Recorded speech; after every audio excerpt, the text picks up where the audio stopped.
Subscribe करा भक्ती गुरुकुल channel, बेलची घंटी दाबा नवीन व्हिडिओंच्या अपडेटसाठी।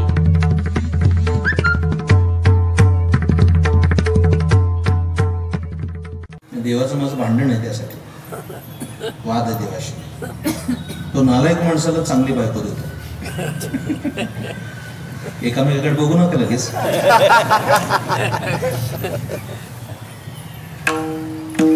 हे रावणाची लायकी काय? पण मंदोदरी सारखी बायको दिली तर देव असा फुटक्या कपाला चांगली बशी का देतो? हे न उडलेलं पोट आहे।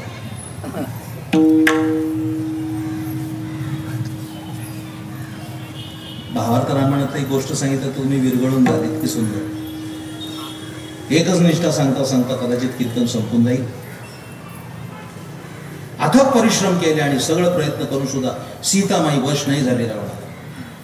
भावार्थ रामायण वाचा, पण नाही वश झाली। औरंगाबादच्या एकनाथ संशोधन मंडळाने एक अंग प्रकाशित केलं आणि त्याच्यामध्ये भावार्थ रामायणातील संवाद, या संवादावरच तो अंक आहे, कधीतरी वाचून बघा। त्याच्यामध्ये मी सीता मंदोदरी संवाद दिला, एक प्रकरण दिलं त्याच्यात वाचण्यासाठी। सीतेचा मंदोदरीचा काय संवाद आहे? मुळामध्ये हे ग्रंथ कोणी पाहिनच झाले नाही। मला हे सगळं सांगायचं नाही, तिथे एक महत्वाची गोष्ट सांगायची। एवढी पराकोटीची पतिनिष्ठा असू शकते आणि ती पतिव्रता करू शकते। सीतामाईला वश करण्यासाठी रावणाने खूप खूप प्रयत्न केले। इकडे लक्ष द्या, हे सांगणं सुद्धा अवघड आहे कीर्तन।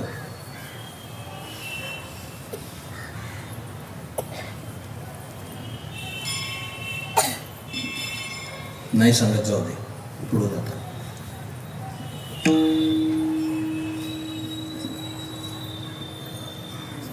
ते मी मांडलं तरी सुद्धा पचवण्याची ताकद पाहिजे।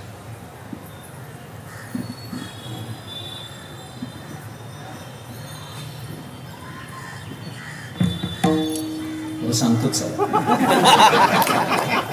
नाही पचलं तर नाही पचलं, काय होईल, अजीर्ण होईल, याच्यापेक्षा काय होईल।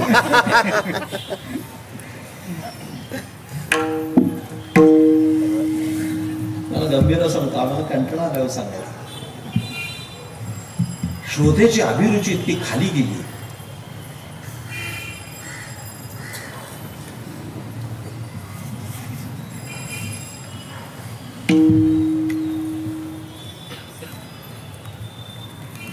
सर्व देव ताब्यात होते रावणाच्या।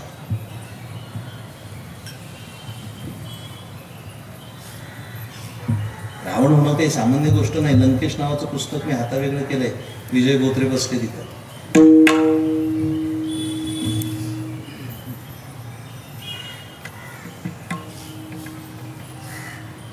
ज्याच्या घरामध्ये स्वयं अग्नी त्याच्या बायकांची कपडे धुत होता,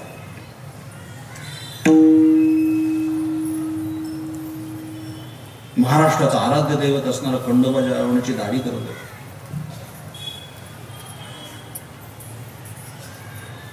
एवढी शक्ती असताना सुद्धा सीतामाईच्या परवानगीशिवाय तिला हात लावायचा नाही, हे रावणाचं खूप मोठं कौतुक आहे, मानलं पाहिजे।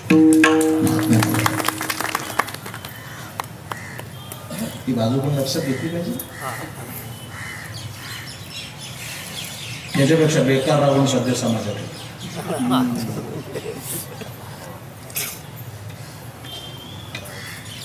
शोधणे बसल्या तुम्ही समजू शकता मी काय म्हणतो। ते सगळे प्रयत्न संपले, मला ते सगळं सांगायचं नाही।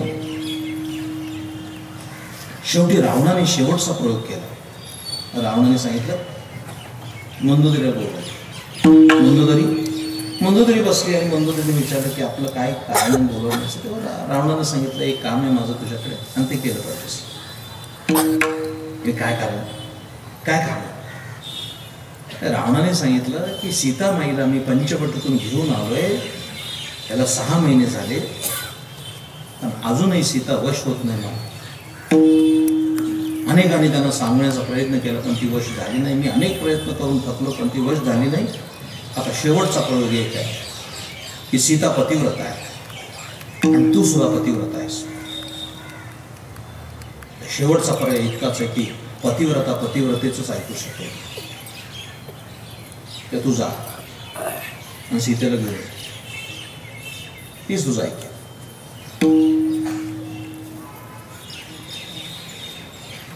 या सगळ्या बायका बसल्या इथं बसलेल्या माझ्या माता भगिनी त्यांना पाया पडून सांगतात. असं एखाद्या पतीने जर सांगितलं की दुसरी बाई घेऊन ये,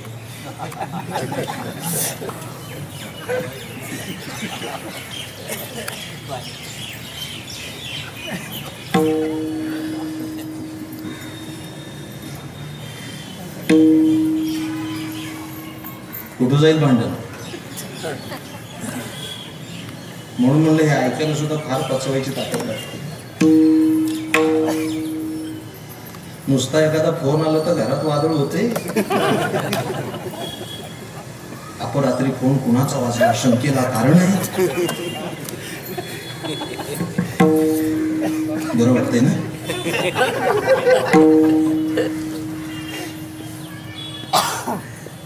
एकच निष्ठा सांगतोय, ऐका जरा, ऐका कानं उघडी ठेवून. मंदोदरी म्हणजे हे कसं करू शकेल मी. तुम्हाला तरी कसं बरं वाटतं बोलायला. तिने काय अडचण आहे. रावण म्हणला काय अडचण आहे. 80,000 बायका आहेत मला. 80,000 त्यात अजून एक वाढत याच्यापेक्षा काय. जा. ती गलबलली त्यावेळेस पुढचं ऐका. रावण उठला. भावार्थ रामायण वाचा. कोट्यावधी रुपयाचा आपल्या डोक्यावरचा मंदिर त्याने काढला आणि मंदोदरीच्या पायावर त्याने डोकं टेकलं. तेव्हा पाया पडतो सीतेला घेऊन ये. दृष्टांत सांगतो. एवढं रावणाने केल्यानंतर आपल्या पतीसाठी सीतामाईला आणण्यासाठी मंदोदरी अशोक वाटिकेत गेली. पुढे संवाद मोठा आहे. राक्षसाची बायको असून सुद्धा ती पतिनिष्ठ होती. ही अपूर्व निष्ठा आहे तिची. ती चुकीचं वागली हा भाग वेगळा. पण पतीची या मका अनुसरवणी पतिव्रता ही पतिनिष्ठा आहे. पुढे चाल. काही लोक पितानिष्ठ आहेत.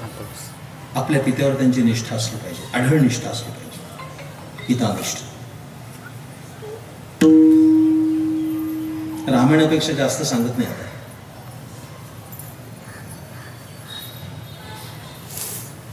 प्रभू रामचंद्र हे पितानिष्ठ आहेत.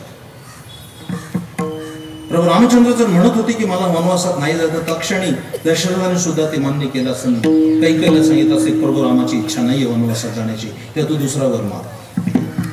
पण आपल्या वडिलांचं वचन गुंतलंय म्हणून पितृवचन लागी रामे वनवास केला.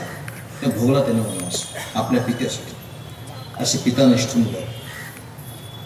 काही बहादुरनिष्ठ आहेत. आता जास्त रेंगाळत बसत नाही. झरझर सांगतो. पण मला सांगायचा उत्साह पण हे घड्याळ थांबायला तयार नाही. काही भातृनिष्ठ आहे. कोण आहे भातृनिष्ठ. अनेकांचे असे गैरसमज आहे की रामायणामध्ये लक्ष्मण भातृनिष्ठ आहे. असं नाहीये. भरत भातृनिष्ठ आहे. आणि याचं कारण एका वाळी एवढीच सांगतो, तुम्ही चांगले ऐकताय आता. लक्ष्मण भातृनिष्ठ आहे पण त्याच्यापेक्षा अधिक भातृनिष्ठ ही भरताची. आणि त्याचं कारण काय असेल. त्याचं कारण एका वेळीच सांगतोय की लक्ष्मणाने वनवास भोगला प्रभू रामचंद्रांच्या बरोबर. तो वनवासात असताना वनवास भोगला पण भरताने राजधानीत वनवास भोगला. हे त्याचं वैशिष्ट्य मोठं. हा मोठं वैशिष्ट्य. ताट नसताना कोणी उपाशी राहील. असताना उपाशी राहणं अवघड. त्यांनी करून दाखवलं. चौथी निष्ठा आहे ती स्वामी निष्ठा आहे. आपल्या स्वामीपती असणारी निष्ठा. आणि रामायणामध्ये स्वामी निष्ठा आहे तो मारुतीरायाचं लक्षण. दासत्व निकट हनुमंते पैकी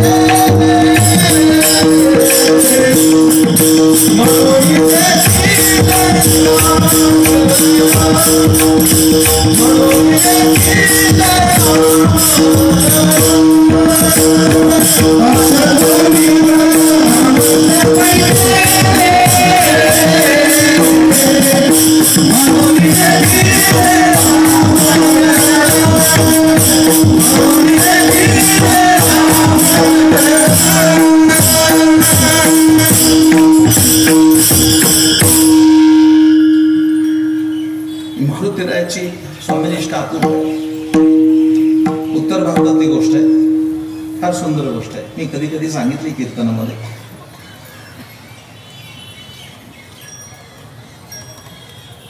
मारुतीला शेंदूर लावतात नाही.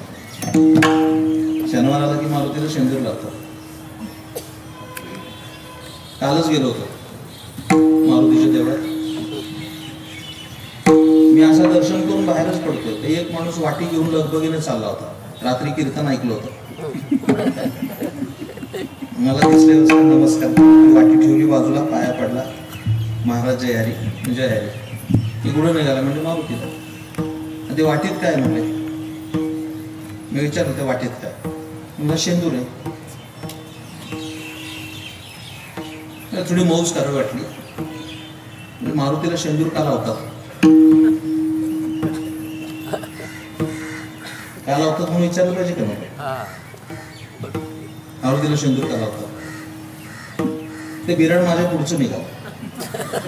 मलाच विचारलं, तुम्हाला नाही मग कशाला कीर्तन करतात. काय डांबरेट लोक असते म्हणजे आमचंच ऐकतं तर आम्हालाच विचारलं. मला माहित होतं पण त्याला विचारलं, म्हणलं त्याला किती माहिती आहे ते विचारून तर घ्यावं. मग का लावतात मारुतीला शेंदूर, त्याचं काय म्हणलं, त्याचं काय, त्याचं आमचे वडील लावत होते. काय माहिती आपल्याला. या कीर्तनातून ते कळलं तरी पुष्कळ बरोबर. अनेक प्रश्न अध्यात्मात आहेत. आज दिवसभर लोकांनी मला प्रश्न विचारला की उद्या भगर खायची का नाही खायची. अजून धरायची महाशिवरात्र आजच सुरुवात झाली.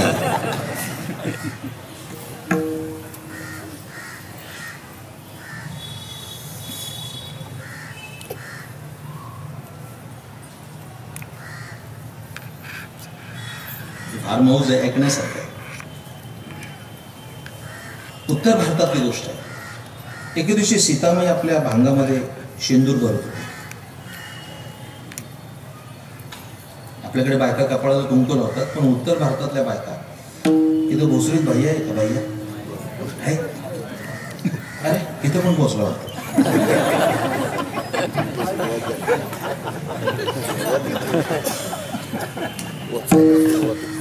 पूर्वी असं ना, देवीचं रोगी कळवा 1000 मिळवा. प्रत्येक गावाचा तपशील काढावा लागेल.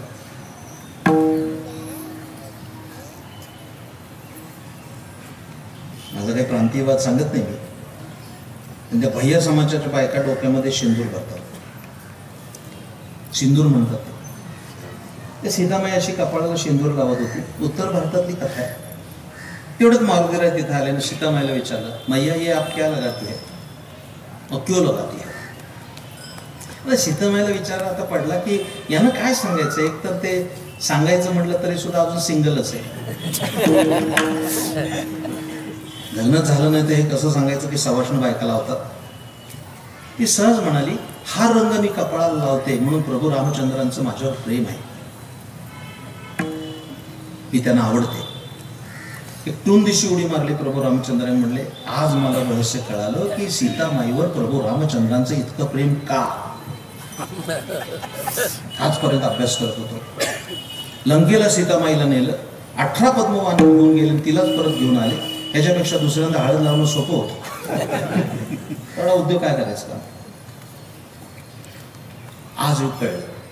मग सीता त्यांनी त्रैराशिक मानला, बुद्धिमत्ता वरिष्ठ. सीतामाई जर एवढा रंग लावतो, ते एवढी आवडते, आणि मी जर तो बाजारात गेला आणि 5 किलो शेंदूर घेऊन आला, तर सगळ्या अंगाला प्रभू रामचंद्रांच्या दालनात आला, म्हणला जय श्रीराम. ते प्रभू रामचंद्र पूजाच करत होते. त्यांनी मागे वळून बघितलं तर ते अवतार बघितलं. म्हणलं, कोण आपण. ते मला नाही ओळखलं. नाही. अरे तुमचा मारुती मी. मारुती तू. अरे अजून शिमगा लांब हे काय सोंग घेऊन आला. हा हा रंग तुम्हाला आवडतो असं सीतामाईने सांगितलं. मग सीतामाई जर एवढासा रंग लावतात तेवढा आवडतं, मी जर सगळ्या अंगाला लावलं तर किती आवडेल. मी सगळ्या अंगाला लावलं आहे. तर प्रभू रामचंद्रांच्या मुखात शब्द आहेत, अरे बजरंगा, हे बजरंग नाव तेव्हाच आहे, हे बजरंगा माझ्यावरच्या श्रद्धेपोटी स्वतःच्या अंगाला हा रंग लावलास. शेंदूर लावून बघा थोडासा हाताला, काय आग होती, सगळ्या अंगाला तो लावलास. पण तू हा जो रंग लावलास अंगाला, तो रंग वाया जाणार नाही. हा रंग जो लोक तुझ्या अंगाला लावतील त्याच्या सगळ्या मनोकामना मी पूर्ण करीन, असं प्रभू रामचंद्रांनी वाग्दान केलं. तेव्हापासून मारुतीला शेंदूर लावायची प्रथा पडली. वडील लावत होते म्हणून नाही.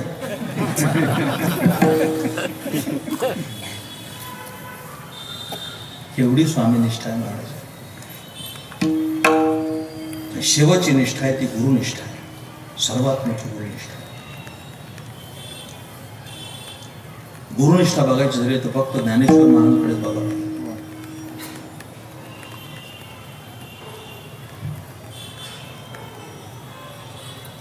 अपार गुरुनिष्ठा. मी कालच कीर्तनात सांगितले बुलढाण्यात की बसलेले अभ्यासक आहेत शेजारी अवतीभोवती. फार थोड्या लोकांना माहिती आहे, आपण विचारच करत नाही तर काय. हे ऐका जरा, हे सुद्धा ही समग्र माहिती असली पाहिजे माणसाला.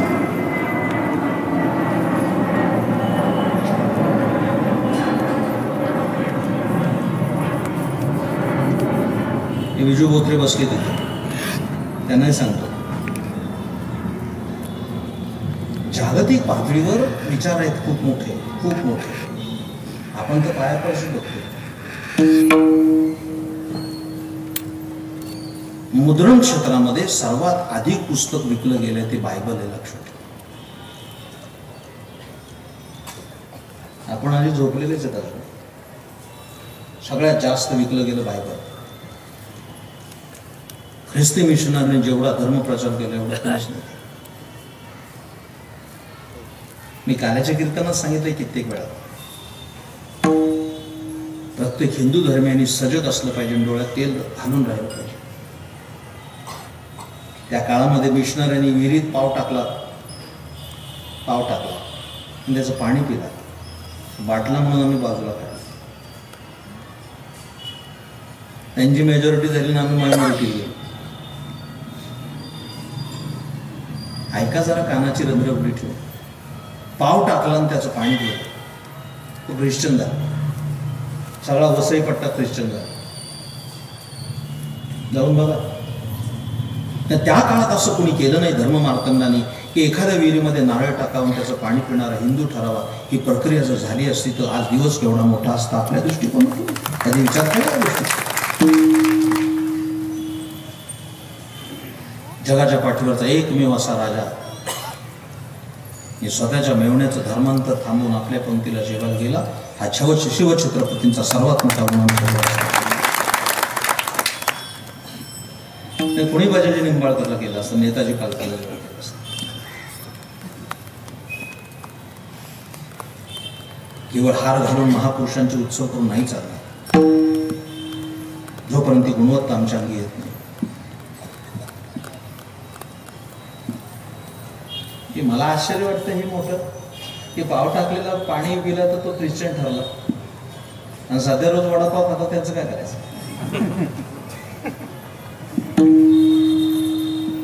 बर्गर, पिझ्झा असं खाण्याने धर्म बदलत नसतो. म्हणून मी पहिल्यांदा सुरुवात केली की धर्म हा काही सामान्य शब्द नाही, तो आधारापेक्षा मोठा शब्द.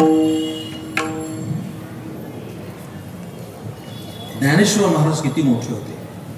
वाचा ज्ञानेश्वरी. आपण हे सांगत होतो की बायबल प्रथम क्रमांकावर, आणि मला स्वाभिमानानं सांगायला पाहिजे की जगामध्ये दुसऱ्या क्रमांकावर सर्वात जास्त पुस्तक छापलं गेलं ते ज्ञानेश्वरी छापली गेली. नोंदी सुद्धा असल्या पाहिजे. आता वारकरी पंथाने असा चंग बांधला पाहिजे की आम्ही पहिल्या क्रमांकावर कधी येऊ. नुसती मंदिरं बांधून नाही चालत. जसं बायबल घराघरात गेलं तसं ज्ञानेश्वरी घराघरात नेणं हे सर्वात मोठं काम आहे. पडून येतं न पडून. आभाळाच्या तत्वज्ञानाला गवसणी घालणारा हा एवढा मोठा ग्रंथ, पण तो ग्रंथ निर्माण केला तरी सुद्धा हा ग्रंथ मी केला असं म्हणत नाही ज्ञानेश्वर महाराज. ही त्यांची गुरुभक्ती पराकोटीची. हे श्री निवृत्तीनाथाचे गौरव आहे जी साचे, ग्रंथ नो हे कृपेचे वैभवती. हे माझं नाही, निवृत्तीने दिधले माझे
समोर ठेवलेले प्रकार आहेत.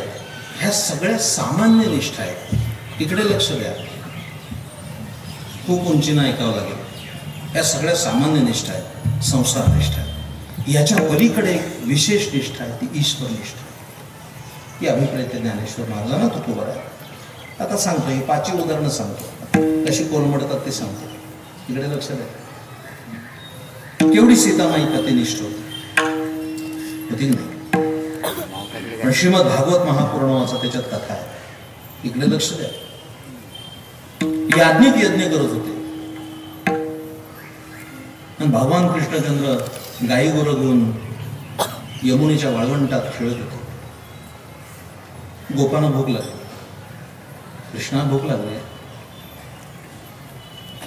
त्या आश्रमात यज्ञ चालला, तिथं जा आणि त्या याज्ञिकांच्या बायका आहेत, त्यांना सांगा की भगवान कृष्ण आलाय, त्याला भूक लागली, त्यानं खायला काहीतरी द्या. हे जे गोप तिथं गेले, जसं त्या बायकांना कळलं त्याने टोपलीमध्ये नाना प्रकारचे पदार्थ घेतले आणि त्या निघाल्या भगवान कृष्णाला अन्न देण्यासाठी. हे त्या ब्राह्मणानं कळलं, यज्ञ करणार ते सगळे आडवे झाले आणि त्यांनी सांगितलं कुठे निघाला? भगवान कृष्णाला अन्न देण्यासाठी. कोण तो? गवळ्याचा पोर, प्रामाणिकचा चोर, चोऱ्या करतो, गांड्याला बड्या करतो. त्या देव म्हणतो बिलकुल जायचं नाही. धर्मशास्त्र सांगतं पती हा परमेश्वर.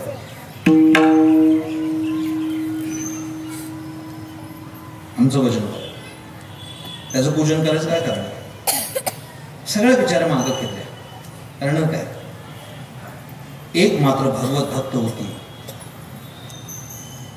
ती आपल्या पतीला म्हणाली, तू म्हणता तर बरोबर आहे, पण मी जाणार. तिच्या पतीने एक वाक्य उच्चारलं. ते म्हणाले, हे बघ, तुझ्या बापानं माझ्याशी गाठ बांधली तेव्हापासून तुझ्या देहावर माझा अधिकार आहे. मागे फिर. हसली. यज्ञ करत असून सुद्धा त्याच्या अल्पबुद्धीवरती हसली. अजून फारच बुद्धीने बालक दिसतोय नवरा. हसत म्हणाली, 100% तुमचं सत्य आहे. माझ्या बापानं तुमच्याशी गाठ बांधली तेव्हापासून माझ्या देहावर तुमचा अधिकार आहे. 100% मान्य करते मी. कुठं नाकारलंय? हा देह घ्या. मी निघाले. देह तिथं सोडून दिला आणि भगवत चरणी लीन झाले. दृष्टांत संपला. पतीची आज्ञा मोडली, पत्निष्ठा संपली देव जोडण्यासाठी. त्याचं नाव ईश्वरनिष्ठा. एक ओळी फार सुंदर सांगणारे दासबोधातली होती. आमच्या राजाभाऊंना दासबोध फार आवडला. चिखले दासबोध सांगितलंय. वारकऱ्यांनी पण दासबोधाकडे लक्ष दिलं पाहिजे. माझा एक मित्र आहे, त्याने सांगितलं, दासबोध तुमचा ऐकल्यापासून मी चांगला संसार करायला लागलो.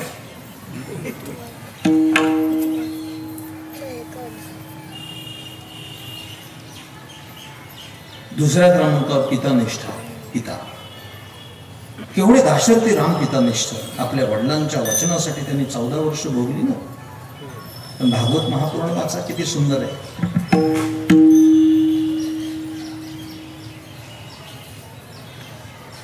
प्रल्हादे जन विभीषण राजमाता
नरसिंहाने असं पोट फाडलं.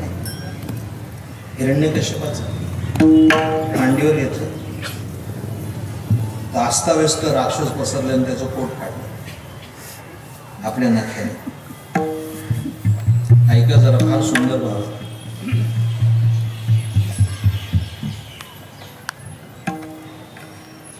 ते आतड्यांच्या माळा गळ्यात घातल्या. नरसिंह भगवान 11 वेळा तोंडातून डोळ्यातून ज्वाळा निघत होता. त्या उग्र रूपाला कोण सांभाळणार? प्रल्हाद होता, त्याची आई कयाद होती, महालक्ष्मी होती आणि देवर्षी नारद होते त्याचे साक्षीदार. म्हणजे आतडी चिवडायचं काम चाललं. ऐका तर खरं. असं काही सदानंद भाऊंचं आणि देवकर महाराजांचं आमचं ठरलं नाही की सगळा अभंग संपला पाहिजे. मला आनंद समाधान वाटेल तोपर्यंत कीर्तन करणं. पोट फाडलं आणि ते आतडी चिवडत होते. त्या आतडी चिवडत असताना महालक्ष्मी म्हणाली, मेलाय तो आता, कशाला आतडी चिवडला, संपलाय ना. मेल्या माघारी तरी त्याला चांगलं बघितलं पाहिजे. मृत झालाय तर कशाला आतडी चिवडत बसलाय तुम्ही. द्या ठेवून. भक्त काम कल्पद्रुम असणारा परमात्मा त्यावेळेस काय म्हणाला हे ऐकण्यासारखं आहे. भगवान नरसिंह म्हणाले, महालक्ष्मी तुला कळणार नाही, याच पोटात प्रल्हादासारखे रत्न जन्माला आले. कसलं दुसरं रत्न का त्या पोटात पाहते की भगवंताची शुद्ध. कसला एखादं रत्न पाहतो त्याच्या.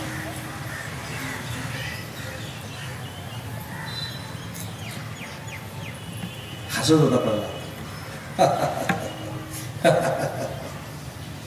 ते काय तुला वाईट का होईना, ती पतिव्रता होती. बाप मेल्याने हसतोय. काही जनाची नाही मनाची आहे का. किती दुष्ट असेल, किती नालायक असेल, पापाचारी असेल, दुराचारी असेल, तर बाप मेल्याने म्हणून 2 अश्रू तर डोळ्यातून लागत पाहिजे. हसायचं काय कारण. प्रल्हादाला विचारा, प्रल्हादा अरे तुला काय वाटतं का, बाप मरून पडल्याने हसतोस. प्रल्हादानं आईला उत्तर दिलं, आई मला खूप आनंद झाला. कशाचा आनंद झाला. बाप मेल्याचा आनंद असतो कुठं. मला माहित आहे त्याने अन्वयिक छळ केला तुला मारण्याचे विविध प्रयोग केले, पण तरी सुद्धा बाप केला म्हणून एक तरी अश्रू डोळ्यातून आला पाहिजे. तू हसतोस, अश्रू डाळू नकोस, पण हसायचं तरी काय करणार. त्या प्रल्हादानं सांगितलं, आई मला पराकोटीचा आनंद झालाय. त्या कयाधून विचारलेल्या प्रश्नाला उत्तर दिलं, आनंद कशाचा झालाय. तर तो म्हणाला, मला आनंद या गोष्टीचा झालाय आई, मरण तर बाबांना कधीतरी येणारच होतं. हा मृत्यू लोक आहे, आलेला माणूस मरणारच आहे. तर मला आनंद या गोष्टीचा झाला की इतरांचा बाप जर गेला, तो मेल्यानंतर भाताचे पिंड करावे लागतात, भाताचे पिंड करून पिंडदान करावं लागतं. मला आनंद झालाय की माझ्या बापाचा पिंडच मी विष्णूच्या हवाली केला. असं पिंडदान जगात कुणी करणार, पहिलं पिंडदान बापाचं पिंडदान मी केलंय, पिंडच विष्णूच्या हवाली केलं. बाकीच्यांना द्यायला जावं लागतं आणि विष्णू पितावर पिंड प्रदान करावं लागतं, तेव्हा बापाला मोक्ष मिळतो. माझ्या बापाला मोक्ष मिळेल कारण मी विष्णूच्या हवाली पिंड केला. संपली ना पिता निष्ठा. केवढी भातृनिष्ठा, भारताची केवढी भातृनिष्ठा होती. माझ्या प्रिय श्रोत्यानं, प्रभू रामचंद्राचे चरण जोडण्यासाठी विभीषण नावाच्या एका भ्रातृनं, एका भावानं रावणाचा त्याग केला. नाही थांबला तो रावणाचा.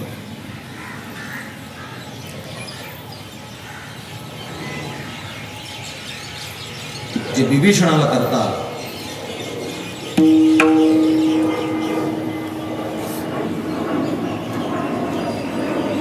ते कुंभकर्णाला नाही करणार.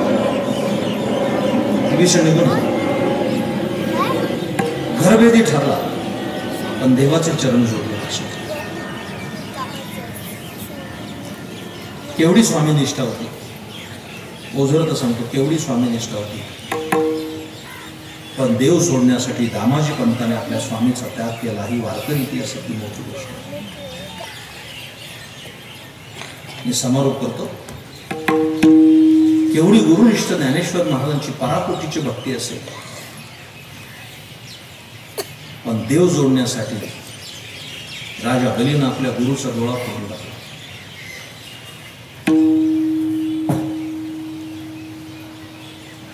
यज्ञ चालला होता. यज्ञ मध्ये भगवान बटू रूपानं आलं, वामन रूपानं. राजा बलीला सांगितलं, मी तुझ्या यज्ञात प्रविष्ट झालो, मला दान दे. पाहिजे ते मला. काही नाही, मी ब्राह्मण आहे, मला संध्या करायची, बसायला 3 पावलं जागा आहे, बटू आहे मी. संकल्पासाठी, दान देण्यासाठी कमंडलू उचलला पण. आणि शुक्राचार्य बसले आणि शुक्राचार्याने त्याच्या कानात सांगितलं, देऊ नको.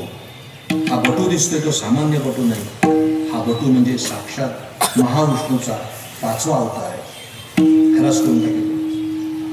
मग तर त्याला आनंद झाला. म्हणजे महाविष्णू माझ्या यज्ञामध्ये जर प्रविष्ट झाला असेल, आता सगळं मागितलं तरी मी घेईन. झारी उचलली ना, आता पाणी सोडणार.